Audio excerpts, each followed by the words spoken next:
Hi, I'm Bob Batcher, Executive Director of Prime Plus Senior Centers, and this is Prime Time with Bob. I think I know what we're going to talk about, but I don't know. I'm with my friends from the Norfolk Animal Care Center. We got all kinds of things we want to announce that we're doing that you can benefit from, but also talk about the benefit of a lifetime companion during COVID. There's a lot of people that are saying, you know, I'm trying to get to know my husband better, but I've been spending too much time with him. I'm going to go get a dog. And that a lot of people have done that, right? Michelle Dawson, how you doing? Michelle, I'm going to go around the circle and ask you to introduce yourselves to our audience. Michelle, who are you? Hi, thanks. I'm Michelle Dawson. I'm the Bureau Manager here at the Norfolk Animal Care Center. All right. And do you always have a dog in your lap? He would like it, but there's always some sort of animal around me, yes. So is that dog up for adoption? This is actually my puppy. I'm at work so long for lots of hours and he won't have that. He's also older, so I bring him to work with me. I wish somebody would say that to me. I'm older, so they're going to bring me to work. Peter. Yes. Hi. I'm Peter Fisher. I'm a member of the Friends of Norfolk Animal Care Board for going on, I think, around 10 years. It's been a while. Can't remember how long exactly, but I started off with the Pet Pantry, actually. And we're going to talk about the Pet Pantry in a few minutes, but I'll get back to that. Now, there are people that are going to see this and say, I know him. He saved my dog or my parakeet, or because you work with exotic animals too, right? As a vet. Yes, I'm a veterinarian, my full-time job, and work with exotic species as well as dogs and cats. So do you put a lizard to sleep and do surgery on it? Yes, anesthetize, not put it to sleep, anesthetize. Oh, I'm sorry. Put people to sleep. Okay. And then we have two people who are standing outside the pet pantry with masks on. So green mask, who are you behind that mask? My name is Tammy Dodson, and I'm on the board of Friends of Norfolk Animal Care Center, and I'm the secretary and I'm the marketing chair. So yeah, I've been there about 4 or 5 years, I think. Super. Yeah, it is. And Jen. Hi, Jen Held, and I'm the operations manager here at NAC. Okay, do you realize the three of us are in heated buildings? Yes.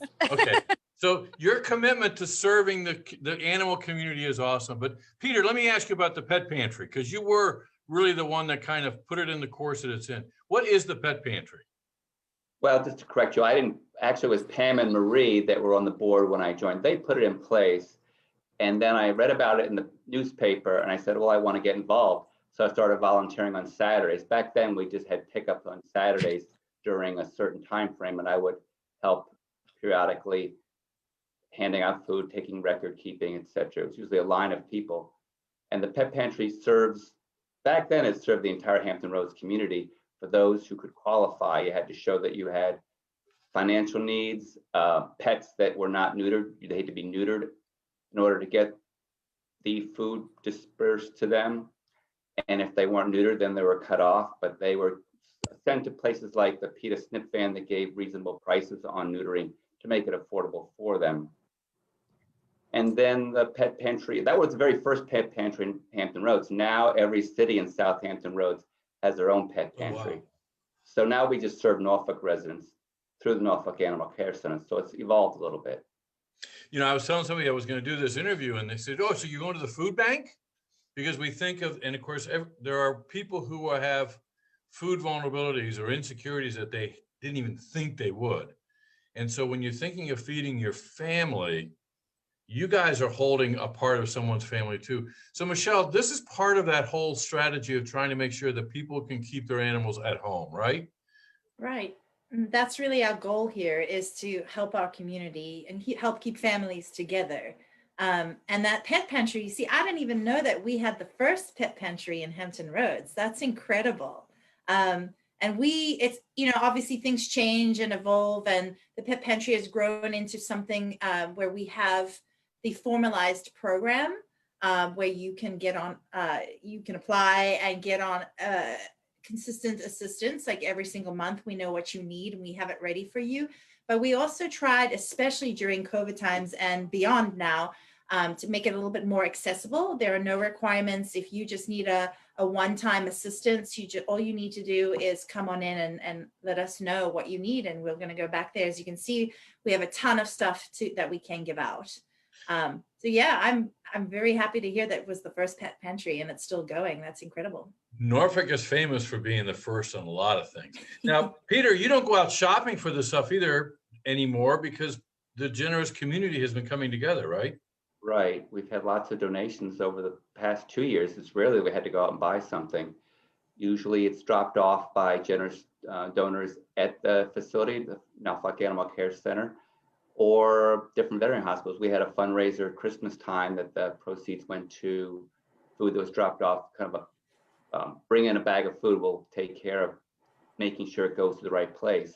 And then Friends of Norfolk Animal Care Center actually picked up the food and stocked the pet pantry. In full disclosure, I'm also on the board too, and I have a confession to make that this is the first I've seen it stocked that high through camera. So I'm going to talk to our camera person, Jennifer. Hi.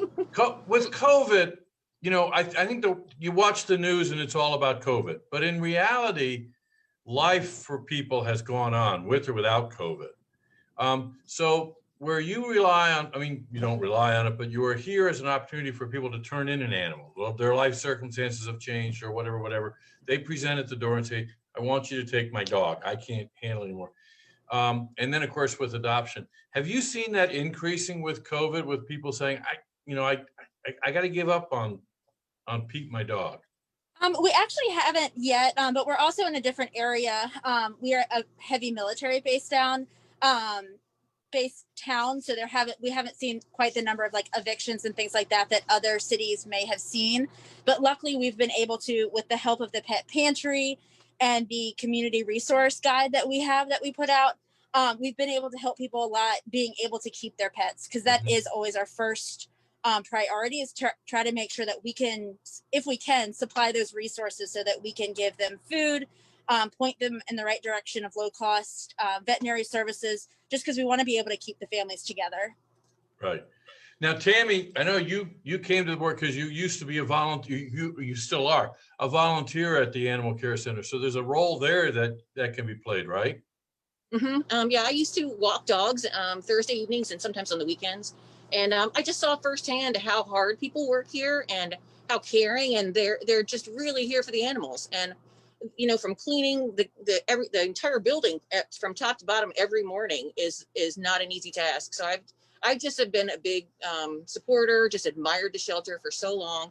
And the pet pantry is just like icing on the cake. It's one more of the many services that the shelter provides to the community. And you know, and I also wanted to mention, it's not a big ordeal to come by and get food or litter if they have it or anything. I don't want people to be scared that they have to bring in their tax statement or something serious. It's just really just come by and ask the front desk and they'll go from there. If there's a need, we'll take care of it. Yeah, and it can be a one-time thing. And if there isn't a serious issue and it needs to be longer, then they'll work with you on that too. So. Michelle, I got to ask you, I'm saving this question for you because Tammy mentioned cleaning. And somebody said, well, does it smell better? And I said, you know what? It doesn't smell at all at the shelter. How do you do that? There is no odor, anything, no cover up, no nothing. I will say, and I'll lead with this, people often will say, well, how come you only open at 11 or 12? And I'm thinking, like, there are, up to 200 animals back there. It takes a little while to get clean. So our staff are really, really, this shelter, it doesn't smell, and it doesn't smell like a shelter, which is incredible. We have really good air circulation, but our staff really work hard on, best protocols for cleaning. And we are lucky to have a really great cleaning product that help.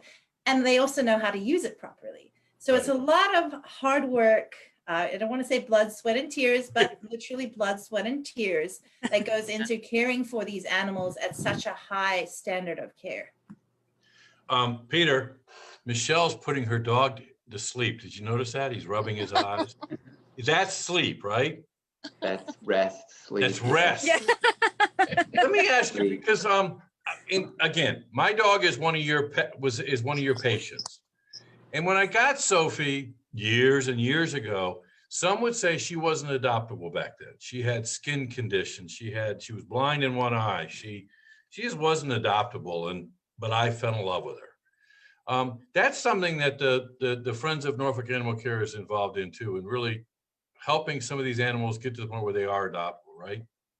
Correct. We pay for certain medical services. We help with sustain the ability to spay and neuter, but also animals that need surgery or medical care beyond that. Say a dog comes in heartworm positive, Friends of Norfolk Animal Care will help subsidize the treatment of that heartworm disease so the animal is ready to be adopted without extra expense taken on by the adoptee of the dog. So that's just one example. So why adopt a less than perfect animal? Because they need us. I adopted a dog. My COVID dog is not with me in my lap right now, but is in the house. And she came with cataracts, and I knew that. And so I was willing to take her on and have those fixed or treated by a veterinary ophthalmologist at my own expense, which was fine with me. I certainly can afford it as a veterinarian, and I certainly love dogs, and she loves me so much. And just seeing her go from being blind to being visual again was just a great experience for me. I really had, I had never experienced that before. I've certainly referred lots of patients to a veterinary ophthalmologist for lens implants to correct cataracts, but never experienced it myself. So it's really rewarding. Cool, yeah. Hey, Tammy, where are you over there? I thought you were getting into the dog biscuits. We're trying to get into the different angles and We're feeling testing our camera skills. You know, you got a pretty high power, influential job at ODU. I mean, you really do. You do. I don't know about high power, but Well, we I do won't love tell them. anybody. But why are you volunteering and getting on the board and all that? I mean, isn't it good enough just to have a dog? Well, you know, to be quite honest, it started when I first got separated from my marriage, and I worked with a guy that had been volunteering. He works at ODU with me, and he had been volunteering walking. Well, he does cats, and so I was like, you know, I think I need to keep active and get out of the house, and so I started. I went the dog route. I love cats, but I'm a little more a dog person. But anyway, so I started walking dogs, and I kind of got really into it. And so I would help. I would volunteer at some of the events that we did for fundraising, and then, you know, back on Michelle's thing about the cleaning, I even helped come in on Sunday mornings and be part of the cleaning team, and that was my workout. It was seriously a workout. You would sweat your rear end off, and from top to bottom. So I did that for several, you know, for Sundays for like probably a year or more.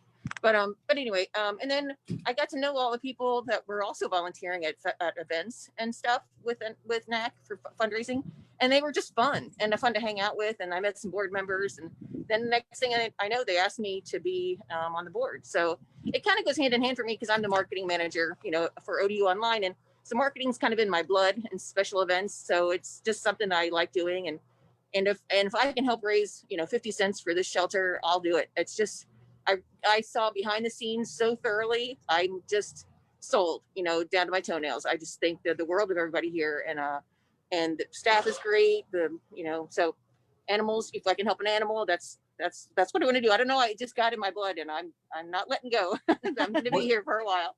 Well, what a great way to kind of bring this conversation to a close. During COVID, we're all struggling. I loved it, Pete, when you made the comment about your COVID dog.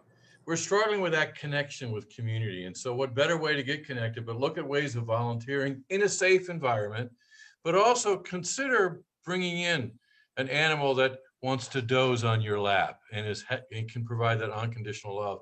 And as Dr. Fisher said, why adopt somebody that's not adoptable? Because they need it.